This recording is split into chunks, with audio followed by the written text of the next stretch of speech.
Umat Allah yang terkasih, salam sejahtera untuk kita semua. Renungan kita diambil dari Lukas 12 ayat 8 sampai 12.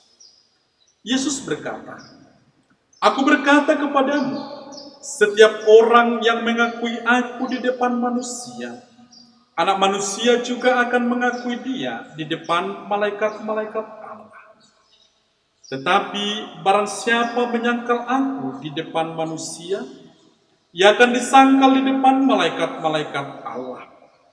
Setiap orang yang mengatakan sesuatu melawan Anak Manusia, ia akan diampuni.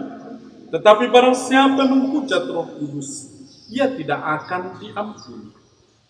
Apabila orang menghadapkan kamu kepada majelis-majelis atau kepada pemerintah-pemerintah dan penguasa-penguasa, janganlah kamu khawatir bagaimana dan apa yang harus kamu katakan untuk membela dirimu. Sebab pada saat itu juga Roh Kudus akan mengajar kamu apa yang harus kamu katakan." Demikianlah Injil Tuhan. Para saudara dan saudari yang terkasih, dalam perikop yang kita dengar tadi, Yesus secara khusus menyampaikan pengajaran kepada para muridnya. Tujuannya adalah untuk meyakinkan mereka berhadapan dengan orang-orang di luar mereka, khususnya apabila mengalami penganiayaan. Ada beberapa tekanan Yesus dalam pengajaran kali ini. Pertama, ketakutan nyata diadu dengan ketakutan palsu. Jelas bahwa murid Yesus tidak akan luput dari penganiayaan atau kemartiran. Tetapi Yesus menekankan bahwa dalam situasi itu, para murid tidak perlu takut sama sekali. Alasannya, jika Tuhan bahkan tidak melupakan burung pipit, dan jika dia bahkan telah menghitung rambut di kepala seseorang, jauh lebih banyak lagi perhatian yang akan diwujudkan Tuhan bagi para murid dan sahabat Yesus. Jika pemeliharaan Tuhan yang tidak terbatas sampai pada hal-hal kecil, tentu perhatian pada para murid akan lebih lagi. Allah akan mengirim para malaikat dari surga bagi para murid Yesus, karena nama mereka sudah tertulis di surga. Kedua, sangat penting tetap setia dan mengakui Yesus di hadapan orang lain. Kepada orang yang menunjukkan kesetiaannya kepada Yesus, ia menjanjikan pahala eskatologis. Namun, bagi murid-murid yang menyangkal Yesus, mereka tidak akan mendapat tempat di surga. Hal ketiga, jangan sampai menghujat Roh Kudus.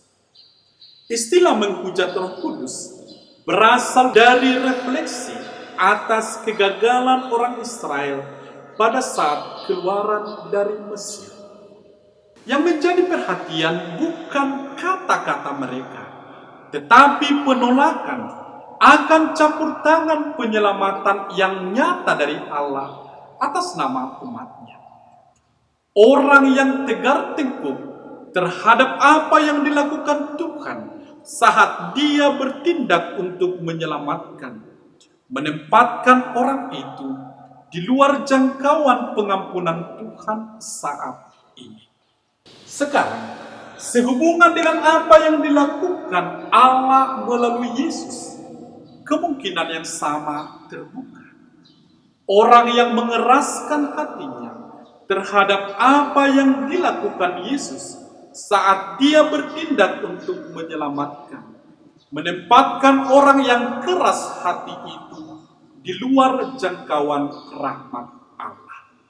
Penolakan akan Yesus dalam pelayanan historisnya mungkin masih bisa dimaafkan, tetapi tidak bisa dimaafkan penolakan akan kesaksian Roh Kudus dalam dan melalui kesaksian orang beriman saat ini. Hal keempat, Yesus menjanjikan dukungan datang dari Roh Kudus bagi para murid apabila dihadapkan pada penguasa dan pemerintah.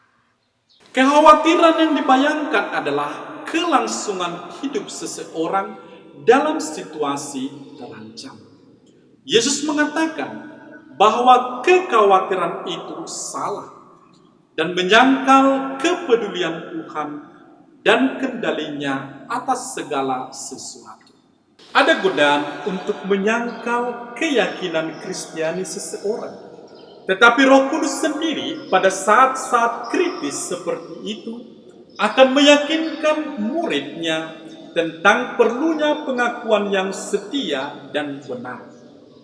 Para saudara yang terkasih, dalam dunia majemuk dan mendapati diri sebagai minoritas dari segi jumlah, godaan untuk tidak setia pada Yesus Kristus pasti ada. Selalu ada godaan, bahkan terkadang tidak jarang diikuti dengan paksaan dalam cara tertentu. Ada godaan jabatan, ada godaan harta, ada godaan kenyamanan, dan ada juga godaan kenikmatan. Banyak orang yang bertahan, tetapi kita tidak bisa menutup mata bahwa ada juga yang akhirnya menyerah. Menumbuhkan akar yang kuat sedini mungkin mesti menjadi prioritas, dan hal itu tentunya bisa dilakukan dalam keluarga. Untuk menumbuh kembangkan iman, tentu dibutuhkan iman yang kuat dari orang-orang tua. Sabda Yesus pada hari ini kiranya sangat penting untuk kita ingat dan kita laksanakan. Para saudara yang terkasih, berbahagialah orang-orang yang bertahan sampai kesudahannya, karena mereka akan mendapatkan upah keselamatan yang dijanjikan oleh Yesus Kristus. Tuhan memberkati. Amin.